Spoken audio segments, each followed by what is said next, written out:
Good morning. For the fourth time from St. Peter's Basilica. This time, it's for real. We start.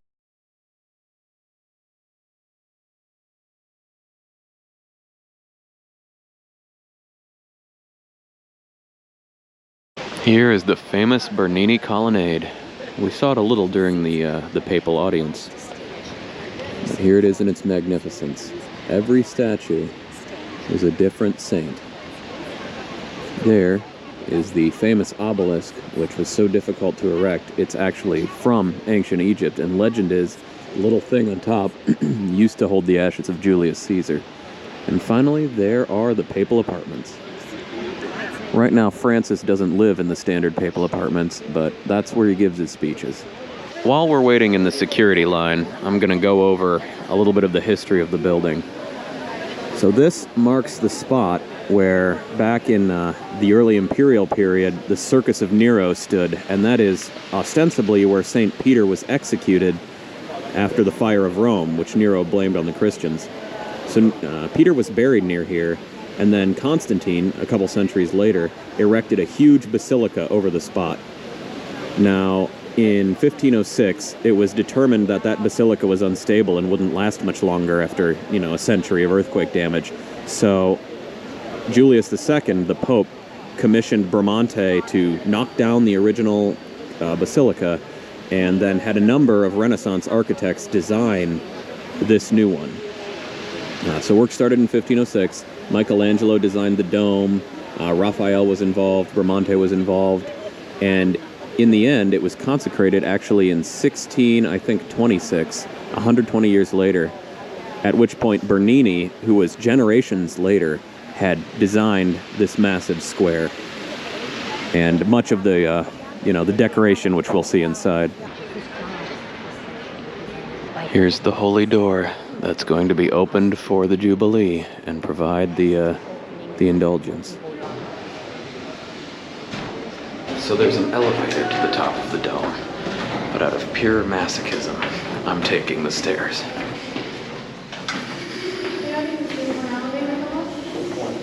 All right, first layer out of the way. We're now at the root of the dome. I'm a little short to really see anything good from this layer, but over there you can see some of Rome. And here is the little Sistine Chapel. Not really very impressive from the outside. And welcome, ladies and gentlemen, to the cupola of St. Peter's Basilica.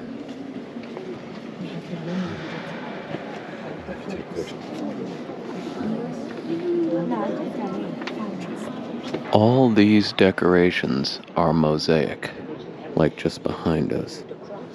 Look at that. They were completed in the 1500s under Pope Gregory III by a number of Venetian artists and depict pretty much the standard religious symbology. We are high up, and there's certainly a lot more color down there than there was at Il Duomo in Florence. Also, due to the construction, this is probably the best view we're going to get of the Bernini altar cover, because from below it's completely surrounded by scaffolding. Who's up for round two? The passageway is starting to tilt. You can tell that we're between the inner and outer dome. Welcome to the top of Michelangelo's dome.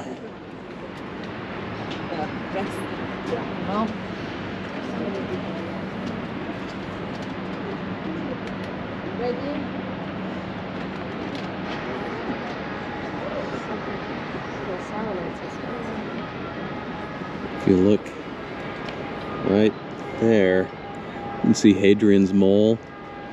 There's the Victor Emmanuel monument from before. Just a city of domes, glowing in the morning sun. And here's the rest of Vatican City. The Vatican is actually a legal city-state, independent of Italy, with its own citizenship and its own currency, although I've yet to see any of that. The legal language is Latin, and it mainly consists of these gardens, the territory of the Basilica itself, and over here some papal apartments and museums and chapels. So it's basically the world's smallest microstate, unless you count Sealand, which is another story. Here's where all the lights come into the church. Look at this. There's a coffee shop on the roof of St. Peter's Basilica. Yeah. Amazing. Welcome to the crown jewel and home of the Catholic Church, St. Peter's Basilica.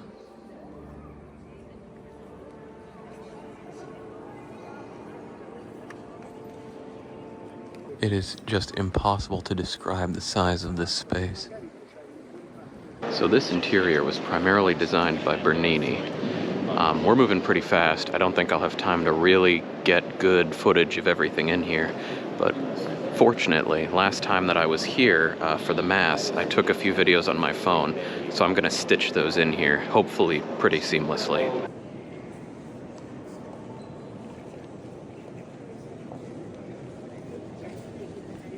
Monument to Pope Alexander VII. Look at that carved marble. Wow. The sepulchre of Pope Gregory the Great.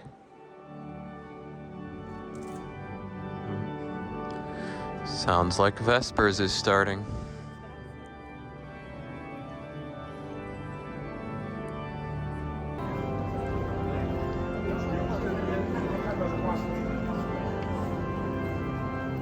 In there, it's hard to see through the glare, is a painting of the crowning of the Blessed Virgin Mary as Queen of Heaven. The Tabernacle of Donatello.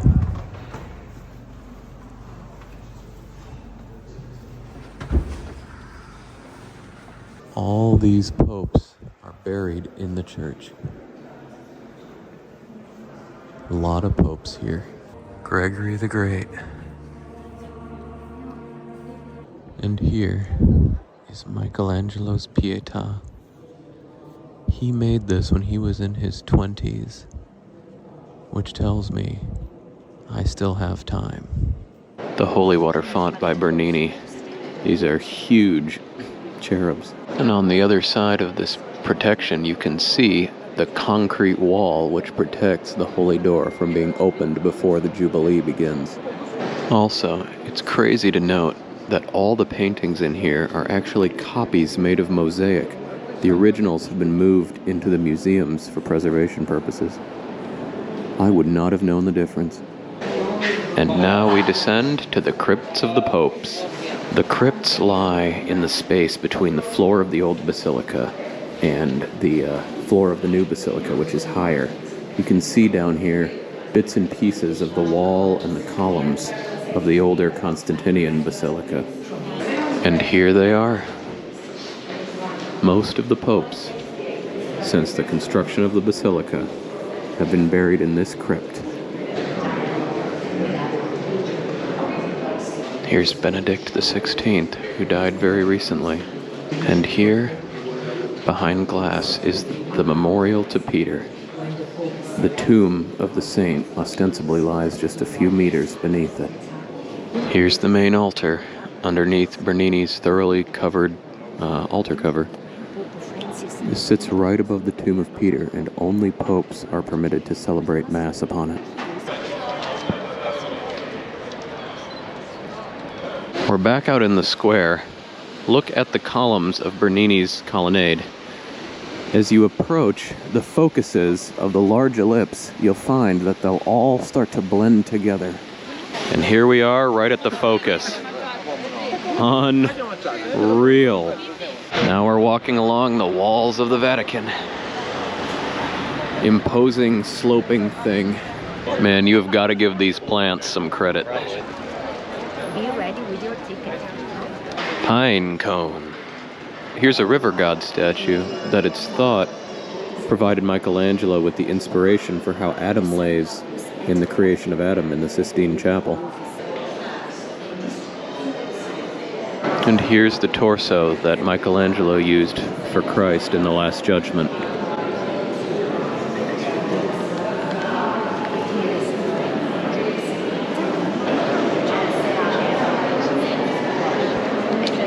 That bronze statue is thought to be the one that stood where Julius Caesar was assassinated. It represents Hercules as Pompey, and it's the possibly the last thing he would have seen. Here we have all the remains of the Etruscans in the museum. Lots of bronze.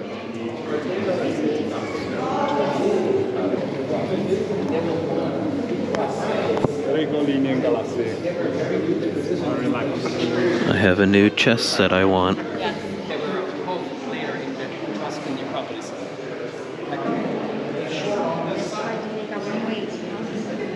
Apparently, this ceiling decoration was painted the same year the camera was invented, and if you look, right there, there's a camera. Here we have the Gallery of the Tapestries.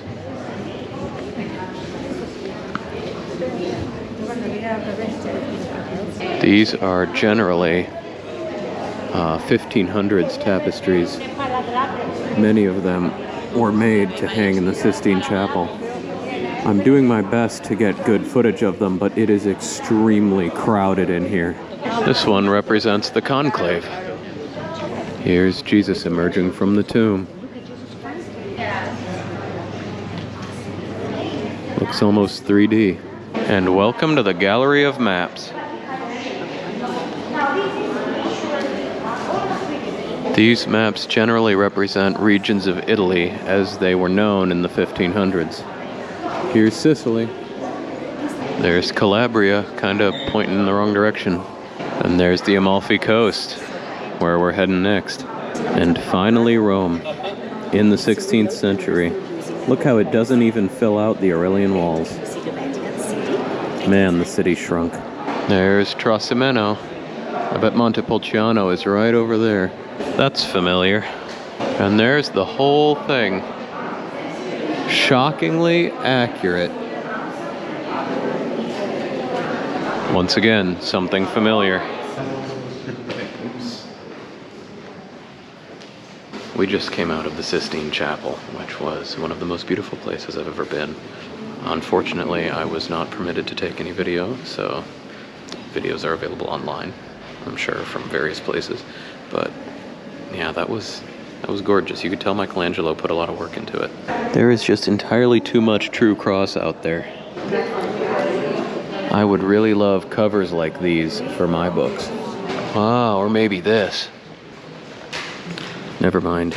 Even better chess set unlocked. I never would have guessed that the Romans could paint. These are Roman paintings. And here, it looks like we have some of that legendary Vatican currency. It seems to be interchangeable with euros. And here's the magical exit steps.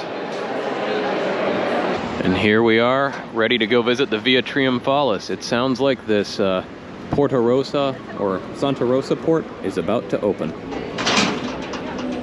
So the Via Triumphalis cemetery is basically a Roman-era cemetery that followed along the Via Triumphalis as it went through the Vatican sort of burial fields. One of those burial fields contains the body of St. Peter, and which is why Vatican City rose there. But this one is a little bit more of a humble one. Apparently the tombs came in multiple phases, with the first two taking place during the sort of the high watermark of the Roman Empire, and the third phase being the one that was still active when the empire collapsed.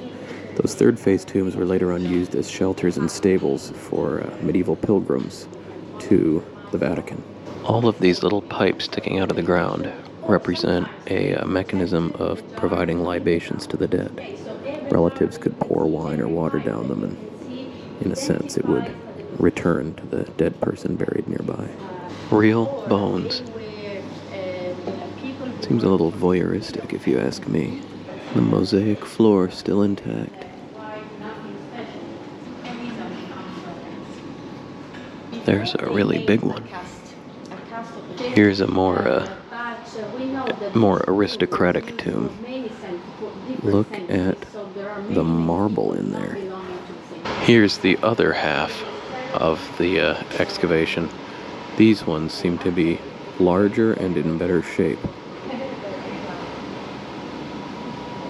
I repeat, look at the hairstyle of that woman. And here is a burial shroud they found made of asbestos. Sorry. If he wasn't dead before, he is So dead this is now. a shroud, a funerary shroud.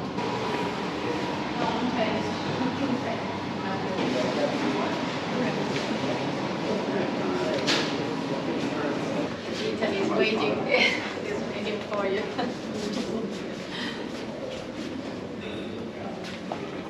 Waits the ladies. Someday I need a sarcophagus like that. Here's where those sarcophagi were found. It's so well preserved. Take your pictures. Yeah, take your pictures. Thus ends our last day in Rome. I have loved this city. It's a different experience than Florence. It's a lot more of a real living, breathing city. It's a lot more complicated, a little dirtier, a lot longer to walk. But on the flip side, you get Ubers here, you get some public transport.